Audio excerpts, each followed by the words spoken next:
Halo, selamat pagi. Ini pertemuan terakhir ya. Pertemuan terakhir untuk perkuliahan. Kita akan membahas bab ke-14 yang membahas tentang perkembangan MSDM internasional. Jadi selama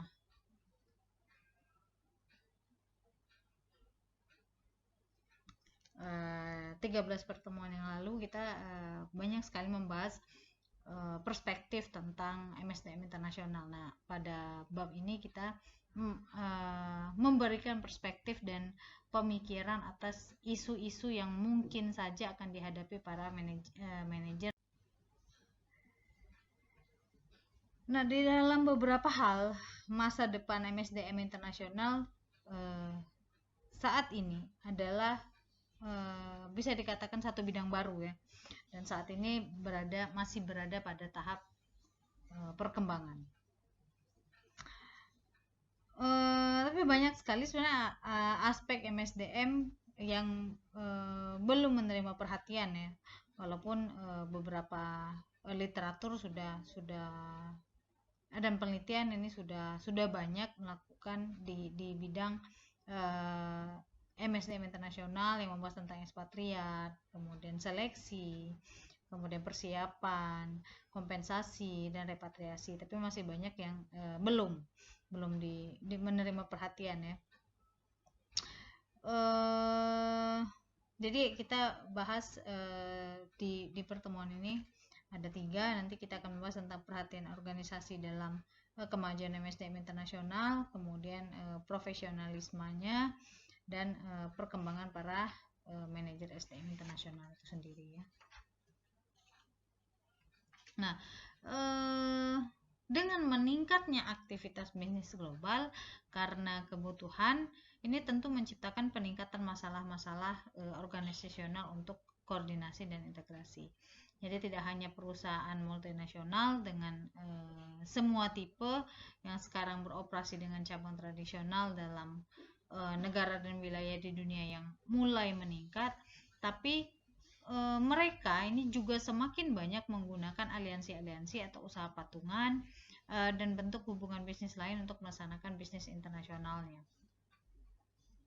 Nah, akibatnya perusahaan multinasional dan global ini menjadi organisasi kompleks yang luar biasa.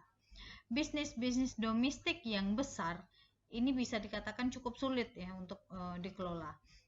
Bertambahnya isu-isu lintas batas, multi bahasa, multi budaya, baik organisasinya ya maupun dalam hal ini kalau internasional tentu budaya bangsa-bangsanya, serta banyak sekali kompleksitas yang berada di luar kemampuan manusia karyawan untuk mulai mengelolanya. Jumlah merger dan akuisisi, kemudian usaha patungan, aliansi-aliansi tadi melalui kegiatan bisnisnya ini tentu akan ada yang namanya transfer teknologi nantinya. Nah, karyawan yang pindah atau yang bekerja dari satu tempat ke tempat lain, dari satu negara ke negara lain, ini tentu akan mengalami kejutan budaya atau culture shock. Perusahaan-perusahaan multinasional ini akan menemukan betapa sulitnya perkembangan sistem-sistem MSDM internasional secara efektif untuk menangani masalah SDM global. Misalnya tadi ada culture shock, ada sistem pemeliharaan kesehatan, ada pensiun, ada pengembangan manajemen, ada rekrutmen, ada kompensasi, dan lain-lain. Nah, namun pada akhirnya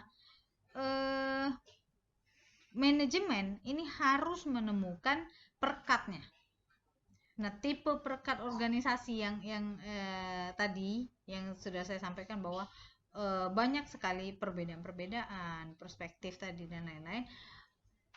Ada kelompok tugas lintas negara yang efektif, dan tim-tim ini akan perlu digunakan untuk bekerja sama dengan para karyawan dari negara dan budaya korporat yang bisa dikatakan berbeda. Para manajer SDM internasional ini seharusnya dia mempersiapkan perusahaan dengan keahlian sumber daya manusia untuk membantu perancangan dan pelaksanaan strategi perkat ini tadi. Nah, dengan banyaknya masalah SDM dalam melaksanakan bisnis pada skala global, perusahaan multinasional di masa yang akan datang akan perlu mendorong beberapa agenda untuk para eksekutif internasionalnya. Jadi ada beberapa agenda. Yang pertama, memastikan keterlibatan sumber daya manusia internasional sebagai suatu bagian integral dalam merumuskan strategi global bagi perusahaan. Jadi bagaimana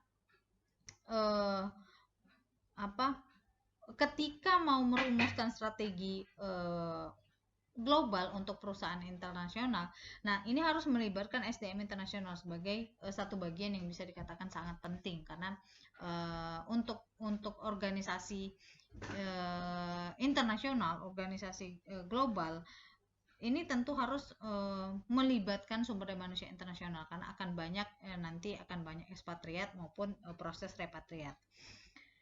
Yang kedua, mengembangkan kompetensi yang perlu di antara karyawan SDM internasional senior. Nah, sehingga mereka ini bisa jadi mitra untuk berkontribusi dalam manajemen strategik perusahaan global nantinya. Nah, yang berikutnya, mengambil peranan penting dalam mengembangkan proses-proses dan konsep bagi manajemen puncak pada saat mereka mengembangkan strategi global tadi. Nah, ini mungkin meliputi pengembangan kapasitas untuk misalnya kayak penyaringan informasi ya tentang isu-isu SDM di seluruh dunia untuk pembuatan keputusan, terutama yang berkaitan dengan SDM global, SDM internasional, untuk proses pembelajaran yang perlu perusahaan gunakan dalam memenuhi tuntutan-tuntutan global, karena ini dia akan beroperasi secara global. Nah, selanjutnya, mengembangkan suatu kerangka untuk membantu manajemen puncak memahami sepenuhnya struktur organisasi yang bertambah kompleks. Karena memang struktur organisasi ini akan berubah ketika ada ekspatriat. Dan akan ada implikasi-implikasi SDM dalam globalisasi. Nah, ini perlu kerangka baru untuk membantu manajemen puncak memahami struktur organisasi yang mungkin lebih kompleks dan bagaimana implikasinya dalam globalisasi. Dan yang terakhir, memudahkan pelaksanaan strategi global. Gimana caranya? Dengan kita mengidentifikasi keterampilan-keterampilan kunci yang akan diperlukan oleh manajemen. Bisa juga dengan misalnya kita menilai kompetensi global dalam MSDM internasional saat ini dan tim manajemen dengan mengembangkan strategi untuk menempatkan bakat yang nantinya akan berguna untuk di masa yang akan datang tentunya terhadap ya pelaksanaan strategi globalnya tadi.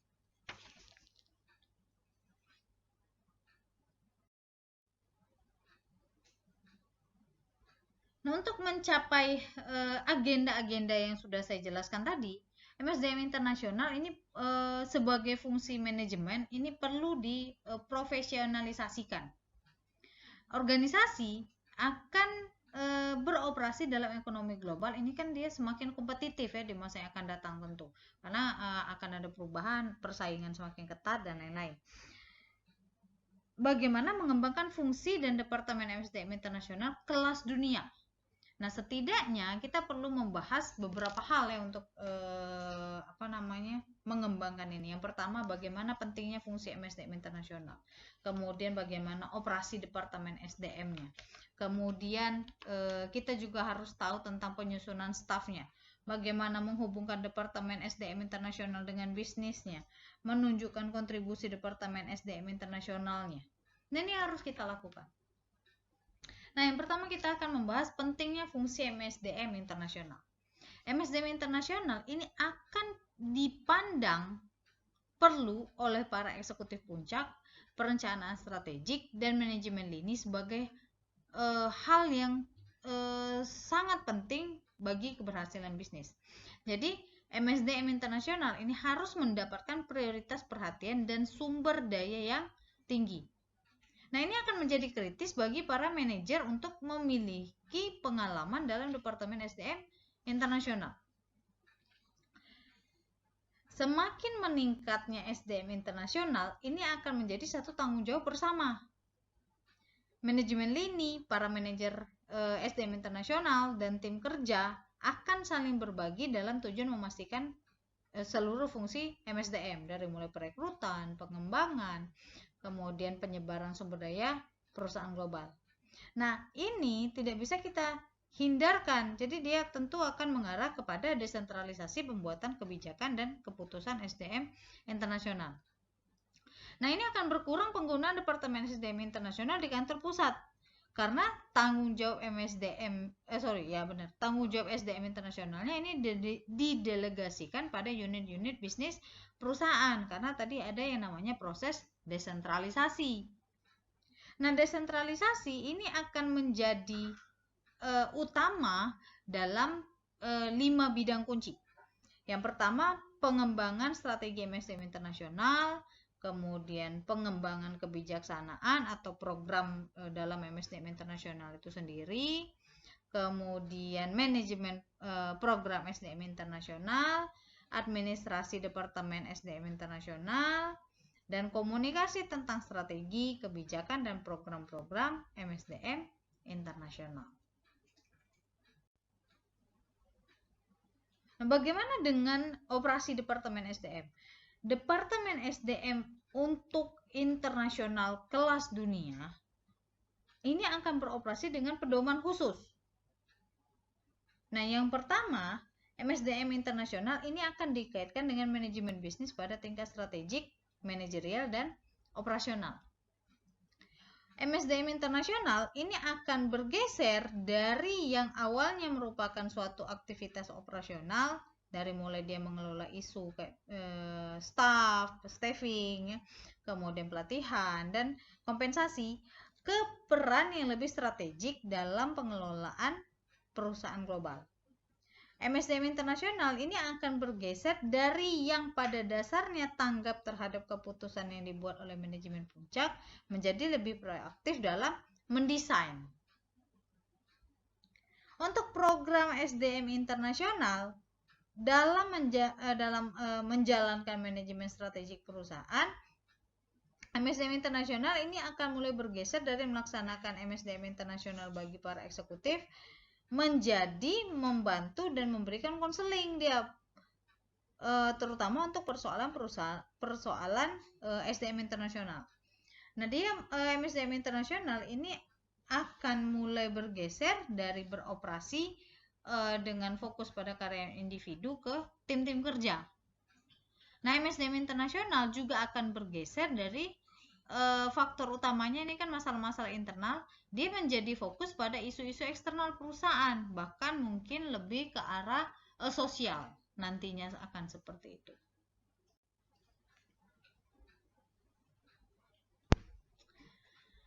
Untuk penyusunan atau staffing ya Departemen SDM internasional. Ini tadi kita bicara tentang peran baru MSDM internasional. Departemen SDM internasional ini akan memiliki suatu kebutuhan akan jumlah spesialis yang berkurang dan jumlah generalis yang bertambah. Departemen SDM internasional ini akan perlu dia lebih beroperasi pada bisnis. Nah, ini kan artinya para manajer SDM internasional ini akan memerlukan lebih banyak pengalaman dan pelatihan. Untuk para individu manajer SDM internasional ini akan perlu memiliki lebih banyak pengalaman kerja dalam timnya sendiri dan lebih banyak pelatihan bagaimana membuat tim bekerja dengan efektif. Nah, untuk para manajer SDM internasional ini dia perlu juga mengembangkan kemampuan konseling internal, karena dia nanti akan membantu memecahkan masalah-masalah orang lain. Dan bisa jadi menjadi spesialis informasi. Dia menciptakan, memelihara, menggunakan, menginterpretasikan data SDM internasional untuk bagian-bagian perusahaan. Oke, saya lanjutkan menghubungkan Departemen SDM internasional dengan bisnis. Dalam perusahaan global di masa yang akan datang, Departemen SDM internasional ini perlu jauh lebih dekat berhubungan dengan manajemen bisnis aktual dengan melalui pengembangan filosofi SDM internasional. Jadi ada nilai-nilai, ada budaya, dan ada visi di sana. Serta juga tentang kebijaksanaan. Misalnya garis-garis pedoman untuk bertindak dalam konteks kebijakan tentunya. Serta program-program, praktek-praktek dan proses-proses yang melibatkan para manajer lini pada tiap tahap yang memang harus menyesuaikan visi dengan strategi perusahaan.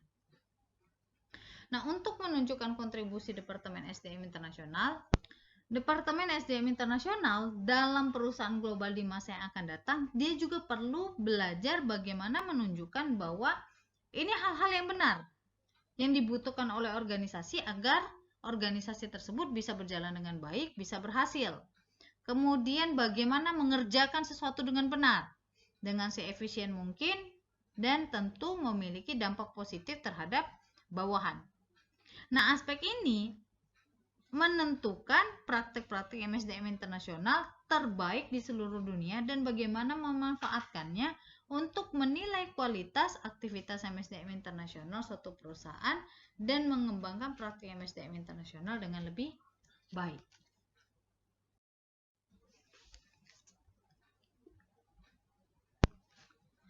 Ada beberapa indikator untuk menjadi kelas dunia. Jadi ini ada uraian yang memberikan daftar singkat kriteria yang mungkin digunakan untuk menentukan mana praktik MSDM internasional dalam satu perusahaan yang terbaik di dunia. Nah, ini kriteria ini bisa memberikan tolak ukur kualitas bagi Departemen SDM internasional. Pertama, keterlibatan MSDM internasional dalam isu bisnis kunci. Ini meliputi perumusan maupun implementasinya. Isu MSDM internasional dan organisasi dipandang sebagai hal yang kritis dalam pelaksanaan strategi. Kemampuan MSDM internasional untuk menangani kejadian-kejadian secara proaktif. Arah kebijaksanaan MSDM internasional, prosedurnya, kemudian prakteknya dalam seluruh bisnis termasuk pernyataan visi SDM internasional ini harus jelas. Nah, sejumlah individu yang ingin memiliki suatu penugasan internasional, artinya banyak orang yang memiliki kemampuan dan ingin menjadi ekspatriat. MSDM internasional ini perlu mencapai rencana-rencana dan tujuan-tujuannya, serta harus memiliki struktur organisasi dan operasi yang melayani kebutuhan strategik dan bisnis. MSDM internasional ini sudah memuaskan para konsumen organisasi. Siapa konsumen organisasi? Konsumen organisasi itu adalah orang-orang yang ada di dalam organisasi. Bisa jadi karyawan, bisa jadi para eksekutif dan lain-lain. Aktivitas MSDM internasional dipahami dan dikerjakan bersama oleh seluruh karyawan. Artinya, semua kegiatan, semua aktivitas, semua sistem kompensasi, praktek, dan lain-lain dalam MSDM internasional ini harus dipahami oleh semua karyawan. MSDM internasional dia bersifat fleksibel dan dapat diterapkan untuk kondisi-kondisi yang baru. Makanya termasuk ke dalam misalnya kayak kemarin kita bahas tentang pelatihan, tentang kompensasi dan lain-lain, itu bentuknya fleksibel. Karena kan tidak semua negara ini memiliki kebijakan yang sama, sistem kompensasi yang sama. Kemudian tidak juga semua karyawan ini memiliki kemampuan yang sama. Maka dari itu untuk pelaksanaan MSDM internasional ini perlu bersifat fleksibel. Kemudian MSDM internasional ini juga harus mampu mengukur efektivitas dan mengukur efisiensi aktivitasnya. MSDM internasional ini perlu memfasilitasi atau dapat memfasilitasi perubahan-perubahan organisasi yang besar. Dan tentu harus memiliki karyawan yang kompeten, yang adaptif, yang fleksibel. Karena untuk melaksanakan penugasan internasional, tentu kita harus mencari karyawan yang kompeten, mampu beradaptasi dengan baik, karena tentu nanti akan mengalami culture shock, dan dia tentu harus lebih fleksibel. Fungsi MSDM internasional ini sudah berkembang dari aktivitas SDM yang berkaitan dengan manajemen para ekspatriat. Nah, tapi semakin cepat perkembangan, tentu tanggung jawabnya lebih banyak dalam bidang-bidang yang lain. Nah, isu utama MSDM internasional di masa yang akan datang ini tentu adalah bagaimana mengembangkan ukuran eksekutif MSDM internasional yang lebih luas. Perusahaan-perusahaan multinasional ini tentu akan membutuhkan para manajer internasional yang bisa berbuat lebih banyak selain hanya sekedar menyeleksi, persiapan, relokasi, atau sekedar menjalankan kompensasi dan administratif untuk para ekspatriat. Nah, pada bab-bab sebelumnya kita sudah pernah bahas bahwa perusahaan multinasional ini membutuhkan manajer internasional untuk membantu dalam manajemen strategik bisnis internasionalnya. Kemudian juga diperlukan untuk mengembangkan kebijakan SDM internasional untuk dia bisa beroperasi di seluruh dunia, serta bagaimana mempekerjakan dan mengembangkan gugus kerja proaktif di berbagai negara. Nah, pengembangan tipe manajer SDM internasional strategik ini akan menjadi fokus penting bagi MSDM internasional. Perusahaan-perusahaan ini bisa memperkuat departemen SDM dan mengembangkan lebih banyak kompetensi dalam MSDM internasional dengan beberapa cara. Yang pertama, dengan lebih banyak menugaskan para generalis SDM domestik yang berpindah-pindah ke kantor regional di luar negeri. Tentu untuk jangka waktu yang cukup panjang, bisa jadi 2-3 tahun. Ini contohnya, misalnya kayak Pepsi Cola. Pepsi Cola ini sudah mengerjakan hal ini tadi. Dia sudah menugaskan para general SDM untuk berpindah-pindah dari satu kantor regional ke kantor regional yang lain. Mereka menugaskan para manajer SDM Amerika di kantor regional di Eropa, di Asia, di Amerika Latin. Nah, tapi ini masih belum merupakan praktik yang bisa dikatakan tersebar luas. Hampir lebih dari 90% manajer SDM internasional di wilayah luar negeri untuk perusahaan multinasional Amerika, sebenarnya mereka bukan warga negara Amerika. Kemudian cara yang kedua adalah dengan mempertimbangkan penugasan satu atau lebih ekspatriat yang pulang atau repatriat dari fungsi apa saja ke fungsi SDM internasional. Jadi setelah ekspatriat pulang atau repatriasi, ya istilahnya repatriat, yang sebelumnya mungkin dia di bagian marketing, mungkin dia di bagian operasi, nah kita tempatkan saja di bagian SDM internasional. Kenapa? Karena pengalaman-pengalaman mereka di luar negeri ini tentu akan menambah kredibilitas bagi fungsi MSDM internasional karena dia punya perspektif internasional. Nah, kemudian ada pengalaman dalam bidang SDM yang seharusnya bermanfaat bagi karir si repatriat tadi. Nah, kemudian cara yang ketiga adalah dengan menugaskan beberapa sarjana universitas berbagai angkatan untuk memiliki gelar dalam bidang SDM ke cabang-cabang luar negeri dan posisi regional. Daripada kita membayar karyawan lokal, tentu ini akan lebih menguntungkan.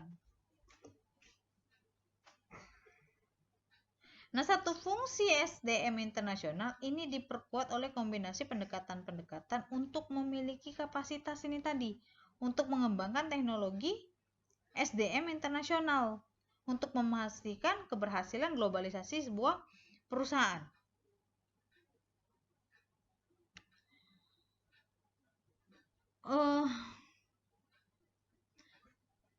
Praktisi SDM ya di seluruh dunia ini sudah pernah mengidentifikasikan keterampilan-keterampilan yang akan bertambah penting untuk MSDM internasional di masa yang akan datang.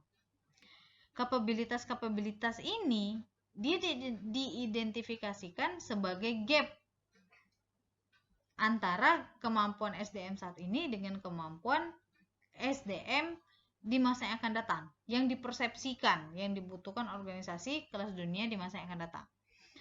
Nah, kemampuan-kemampuannya ini yang pertama adalah kemampuan mendidik dan mempengaruhi manajer lini. Dalam hal tentu kebijakan-kebijakan, praktek, dan pentingnya MSDM internasional. Kemudian menjadi mengerti atau melek komputer. Nah, sehingga ini dapat menggunakan database global untuk saran dan pembuatan keputusan SDM. Nah, dengan mengantisipasi perubahan-perubahan internal dan eksternal, terutama penting sekali kita membahas atau mengerti tentang ketersediaan dan kualifikasi sumber daya manusia di seluruh dunia. Kemudian harus juga menunjukkan kepemimpinan untuk fungsi MSDM internasional dalam satu korporasi.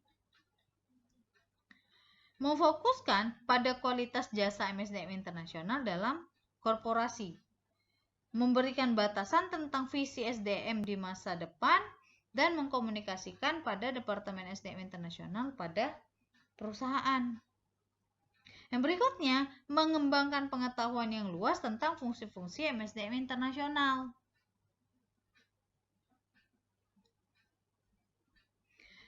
Dan yang terakhir adalah bersedia mengambil resiko dalam pengembangan dan pelaksanaan kebijaksanaan serta praktek-praktek MSDM internasional yang inovatif dan dapat memperlihatkan dampak keuangan dari kebijakan-kebijakan dan praktek MSDM internasional. Karena tentu praktek-praktek kebijakan untuk MSDM internasional ini ada dampak keuangan yang mungkin terjadi. Kayak kemarin kita sudah bahas tentang kompensasi, tentang pajaknya, tentang biaya-biaya yang harus keluar, biaya untuk pulang ke daerahnya setiap tahun kita berikan, biaya pindah dan lain-lain. Dan banyak sekali praktek-praktek MSDM internasional yang memiliki dampak keuangan yang cukup signifikan. Maka dari itu seseorang atau praktisi SDM di masa yang akan datang harus memiliki kemampuan untuk melihat dampak keuangan, karena kan tujuan kita melakukan globalisasi usaha, globalisasi organisasi tentu kan untuk mendapatkan keuntungan. Nah, kalau karyawan ekspatriat tadi baru kita tempatkan terus dia minta berhenti, tentu ini akan menjadi menjadi pertimbangan dalam dampak keuangan tentunya. Oke, baik, untuk hari ini dan ini pertemuan terakhir saya cukupkan. Terima kasih banyak atas perhatiannya. Terima kasih untuk kesempatan saya mengajar mata kuliah ini selama 13 pertemuan yang lalu. Ini pertemuan pertemuan ke-15 ya, 14 yang lalu. Ini pertemuan ke-15. Dan kita akan ujian nanti di hari Kamis tanggal 21 bulan 1 tahun 2021. Bukan 2020 ya, 2021 tahun depan. Mungkin selama pertemuan ini walaupun dilakukan secara daring, harapan saya banyak pengetahuan yang bisa kalian dapatkan dan bisa bermanfaat untuk ketika kalian nanti bekerja. Mungkin nanti akan menjadi karyawan internasional, menjadi ekspatriat, atau misalnya menjadi traveler, boleh juga traveler karyawan yang bekerja bukan sebagai ekspatriat namun bekerja di luar negeri ya, traveler kemarin kita sudah bahas. Untuk soal UASnya kalau saya tidak salah ya ada 10 ya, kemarin saya buat soal UASnya ada 10. Nanti bisa dikerjakan. Ini kan ujiannya open book, namun besar harapan saya untuk kalian berusaha dulu sendiri ya. Untuk ini kan tujuan UAS ini adalah untuk mengetes atau melihat kemampuan mahasiswa dalam pemahaman perkuliahan, terutama pada saat ini memang perkuliahan mata kuliah yang baru. Jadi kami mau lihat bagaimana pemahaman kalian terhadap materi yang saya sampaikan. Nah, untuk selanjutnya terima kasih ya. Saya minta maaf kalau ada kesalahan selama pertemuan ini. Lebih dan kurang saya mohon maaf. Dan terima kasih banyak atas perhatiannya. Semoga tidak ketemu lagi dengan saya di mata kuliah yang sama ya. Jika ketemu dengan saya mungkin di mata kuliah yang berbeda. di semester yang berbeda ya. Baik, terima kasih. Selamat melanjutkan aktivitas. Semoga nilainya semua nanti memuaskan ya. Terima kasih dan selamat pagi.